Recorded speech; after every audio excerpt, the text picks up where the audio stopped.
अस्सलाम वालेकुम। गुज़श्ता चंद दिनों से आपने ख़बरें मुलाहिज़ा की होंगी कि हुकूमत 12 केवी या इससे ज़्यादा सोलर सिस्टम लगाने वालों पे टैक्स लगाएगी, और ये ख़बरें दी गई कि इस हवाले से पावर डिवीज़न ने वज़ीर आज़म को समरी भी इरसाल कर दी है।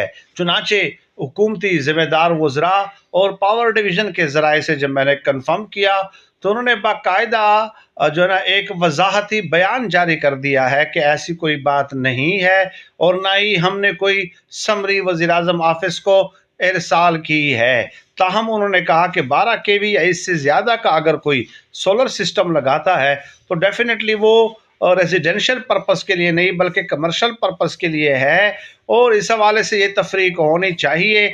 लेकिन बहरहाल इन खबरों में कोई हकीकत नहीं है कि कोई टैक्स सोलर सिस्टम लगाने वालों पे लगाया जा रहा है। ये क्लैरिफिकेशन ज़रूरी थी।